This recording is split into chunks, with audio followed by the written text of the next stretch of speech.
Kako je bilo, ko si prvič seksal oziroma izgubil devištvo? Si imel kaj treme?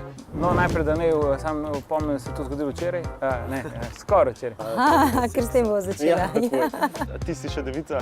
Ne, po horoskopu. Jaz sem mislila, da ko izgubiš nedolžnost, da to vsi vejo. In spomnim se, da sem šla na avtobus potem in sem imela prav dejansko občutek, tako da me vsi gledajo. In da vsi vejo. Jaz itak nisem vedel, kaj delam, ona ni vedela, kaj delava. Ni bilo po nesreč, ni bilo pa tudi načrtovano, pač zgodilo se je. Ni mi bilo žal, no. Meni osebno je bila to res ogromna prelomnica. Nisem prepustila to, ker nekomu, ne vem, petkovemu poblaznelemu večeru. Spomnim se, da je en moj sošolec v osnovni šoli že razlagal, da so šla v jamo in so seksala v jami in tako sem rekel, wow, v jami. Ampak tako zdaj, ko pomislim v jami, tako to je res najbolj grozen, stari. V jami, da je to narediti na enem 10. poskusu, recimo.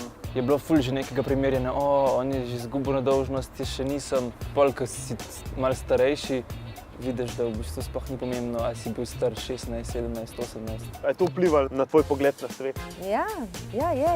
Jo, mislim, neko mere samozavesti po mojem že pridobiš, no. Ko se ti zdi, da si pač odkril nek nov svet, ne, valjda. Ko si pa star 16, 17, si pa kar tako, jaz moram seksati, zmudi se mi. Kam se ti mudi? Daj, vzemi si čas, najprej najti nekoga, ki ga imaš rad. Pol, ko si pa recimo 30, pa če še nisi, pa res je skozi teži, ne? Sej bo. Hvala. Če vam je bilo to všeč, potem kliknite tukaj spodaj. Ali pa tle spodaj. Tukaj nekje spodaj. Hvala.